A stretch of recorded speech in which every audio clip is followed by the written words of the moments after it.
नमस्कार जी। 5 स्टेट में इलेक्शन है और 2 टर्म में इलेक्शन है ये, एक तो 23 और एक 29 को। तो संदीप जी, आपका इनके ऊपर क्या विचार है? 5 स्टेट के ऊपर कौन सी पार्टी? और देखिए संजय भाई, जो ये इलेक्शन डिक्लेयर किया है चुनाव आयोग ने, वो 5 स्टेटों में किया है।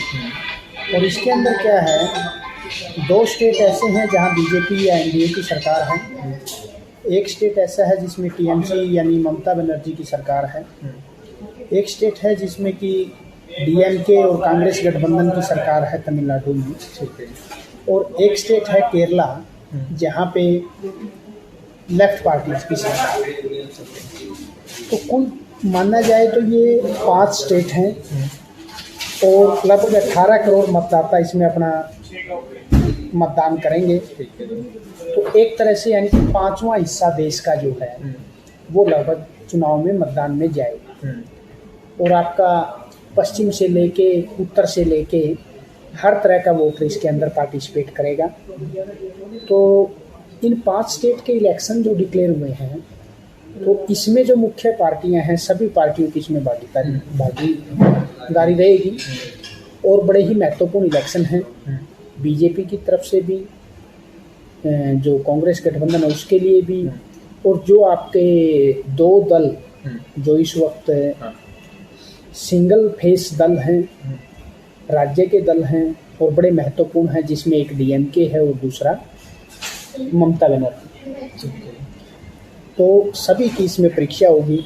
तो काफ़ी दिलचस्प जो है मुकाबला रहने वाला है। अगर हम इसमें स्टेट वाइज बात करें तो सबसे महत्वपूर्ण जो इलेक्शन रहेगा वो रहेगा पश्चिम बंगाल का। ये सिर्फ वोट सीट है? ये सबसे वोट सीट है। इसका कारण क्या है कि पश्चिम बंगाल एक तो जो 5 स्टेटों में इलेक्शन होने उनमें सबसे बड़ा राज्य है, लोकसभा के हिसाब से देखें या विधानसभा के हिसाब से। इसमें इलेक्शन भी 2 टाइम, हाँ, 294 इसमें विधानसभा की सीटें हैं और 2 फेज के अंदर इसमें इलेक्शन होगा। पहला 23 अप्रैल को होगा, दूसरा 29 अप्रैल को होगा। सभी जो राज्य हैं उनके नतीजे जो हैं वो 4 मई को आएंगे। तो पश्चिम बंगाल का सबसे हॉट इलेक्शन इसलिए होना है क्योंकि पश्चिम बंगाल के अंदर पिछले काफ़ी समय से बीजेपी सरकार बनाने की कोशिश में है और ममता बनर्जी का वो एक तरह से हम कह सकते हैं कि अभेद्य दुर्ग ममता बनर्जी ने उसको बना लिया है। लगातार 3 टर्म से वो सीएम हैं और जिस तरह की उनकी कार्यशैली रही है तो वो विपक्ष के लिए एक बड़ा चेहरा बन जाएंगी अगर वो चौथी दफ़ा भी वहाँ सरकार बना लेती हैं और बीजेपी का जो विजय है उसको रोकने में कामयाब हो जाती हैं। तो कांग्रेस और बाकी जो क्षेत्रीय दल हैं जो यूपीए के अंदर हैं या विपक्षी गठबंधन में हैं, उनके लिए फिर टीएमसी और ममता बनर्जी एक बड़ी ताकत के रूप में उभरेंगे। इसलिए ये इलेक्शन सबसे महत्वपूर्ण रहेगा। भाजपा भी जो है वहाँ पे पिछले इलेक्शन से अगर हम देखें तो काफ़ी हद तक जो लेफ्ट पार्टी का या कांग्रेस का वोट बैंक था उसको अपने अंदर ले चुकी है। तो वो भी वहाँ सरकार बनाने के लिए काफ़ी प्रयासरत रहेगी। और जिस तरह की चुनावी फिजा चल रही है पश्चिम बंगाल के अंदर, जिसमें कि मुख्यमंत्री खुद धरने पे बैठी हैं, एसआईआर को बड़ा मुद्दा बनाया है, तो ये सब जो चुनावी सरगर्मी है वो इलेक्शन की डिक्लेयर से पहले वो सब इस वजह से है कि क्योंकि पश्चिम बंगाल का इलेक्शन जो है वो टीएमसी और भाजपा दोनों का भविष्य तय करेगा। भाजपा का देश के लिए नहीं तय करेगा, पर भाजपा अगर इस बार भी इलेक्शन नहीं जीत पाती है तो भाजपा के लिए जिस तरह की राजनीति पश्चिम बंगाल में रहती है वहाँ पे अपने काडर को बचाना बड़ी चुनौती होगी। और फिर जो इसका वर्कर है वो 5 साल वनवास नहीं झेल पाएगा और वो दोबारा से टीएमसी के अंदर मर्ज हो जाएगा। तो जितनी मैनेजमेंट बीजेपी की है, क्या टीएमसी की भी उतनी है या उससे अधिक है? देखिए, अगर पश्चिम बंगाल के परिप्रेक्ष्य में हम बात करें तो टीएमसी की मैनेजमेंट काफ़ी ज़्यादा है क्योंकि वो लगातार 15 साल से वो सरकार में है। और एक खुद ममता बनर्जी जो है पश्चिम बंगाल की बड़ी कद्दावर नेता है, वो वहाँ के माहौल को बहुत अच्छे से समझती है और 37 साल के कम्युनिस्टों के शासन को उखाड़कर, वो जो लगातार 37 साल से कम्युनिस्टों का शासन था उसको उखाड़कर पिछले 15 साल से वो सीएम है। नहीं, देखा जाए तो जैसे बीजेपी की जो मैनेजमेंट है उसको हम बहुत अच्छा मानते हैं, as compare to other party? नहीं, बिल्कुल आपकी बात से मैं सहमत हूँ। तो उसकी जो वो मैनेजमेंट है, क्या वो वहाँ पे कितना का इफेक्ट करेगी? देखिए, वो तो ममता बनर्जी के हालिया रुख से पता लग रहा है कि बीजेपी ने वहाँ काफ़ी हद तक ग्राउंड पे काम किया है, वरना मुख्यमंत्री का धरने पे बैठना, एसआईआर को लेके खुद कोर्ट में काला कोट पहन के पेश हो जाना और रैली निकालना, सड़क पे रैली निकालना और इलेक्शन कमीशन और जो संस्थाएं हैं उनके खिलाफ जिस तरह की भाषा वो आज के समय में बोल रही हैं ममता बनर्जी, तो उससे हमें पूरा अंदेशा है कि उनको किसी न किसी चीज़ का डर है। हो सकता है कि उनकी ग्राउंड रिपोर्ट ये कह रही हो कि सरकार जा भी सकती है, तो इसके लिए वो बड़े ही जतन के साथ बड़ी ही आक्रामक नीति अपनाए हुए हैं।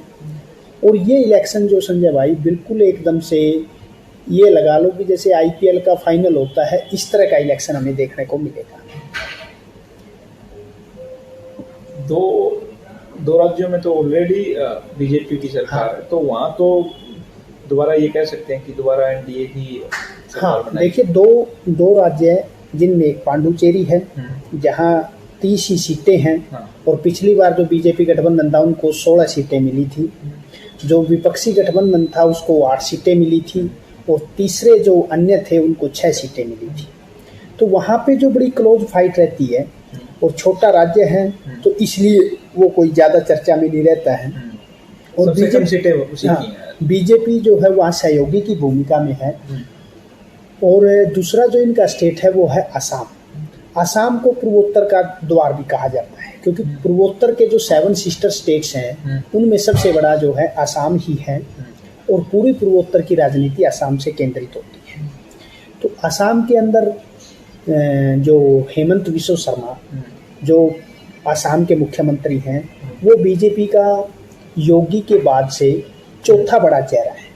पहले जैसे हम मानते हैं कि भाई मोदी जी हैं, दूसरा अमित शाह जी हैं, तीसरा योगी जी हैं और उसके बाद से जिस चेहरे ने सबसे ज़्यादा प्रभावित यंगस्टर्स को किया है वो असम के मुख्यमंत्री हेमंत बिस्वा शर्मा हैं।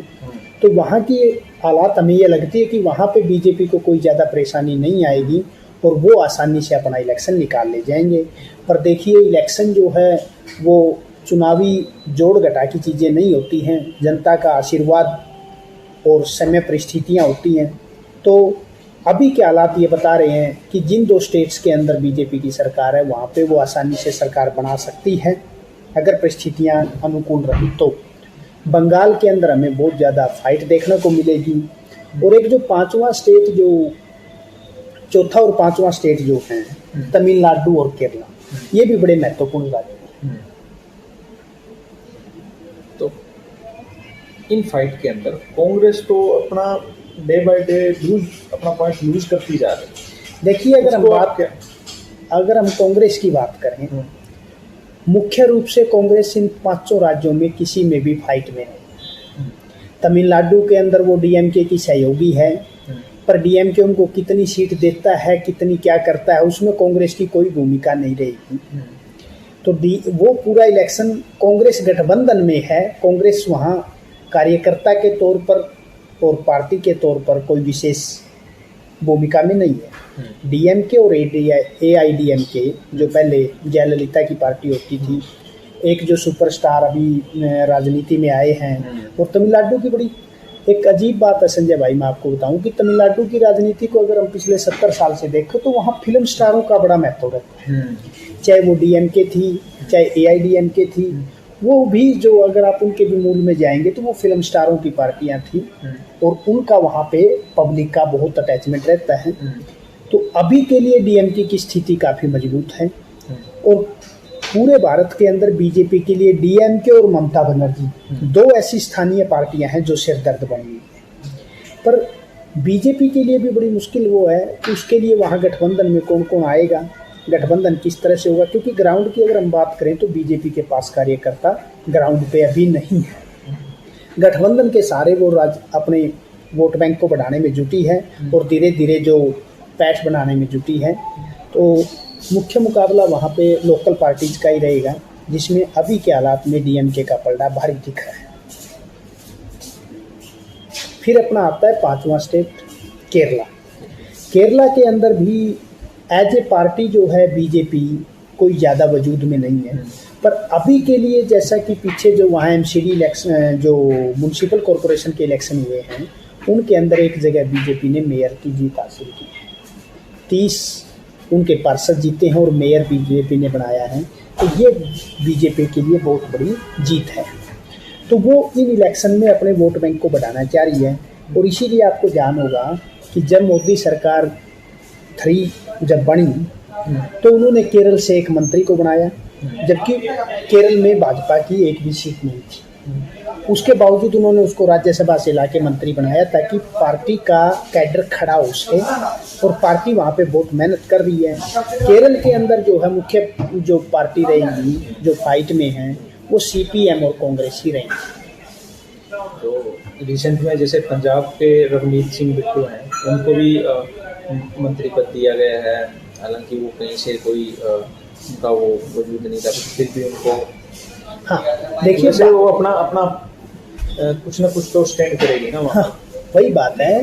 केरल और पंजाब 2 ऐसे राज्य हैं, पंजाब के अंदर भी बीजेपी का कैडर नहीं है, तो जिस भी स्टेट में आपका कैडर नहीं होता वहाँ कैडर बनाने के लिए आपको कुछ मंत्री पद देने पड़ते हैं, ताकि मंत्री लोगों के काम कर पाएगा और उसके साथ लोग जुड़ पाएंगे, और लोग जुड़ेंगे तो कैडर तैयार होगा। तो पंजाब और केरला बीजेपी के लिए बड़ी ही टिपिकल सिचुएशन वाले राज्य हैं, और बीजेपी इनमें काफ़ी मेहनत कर रही है, जिसमें कोई संशय नहीं।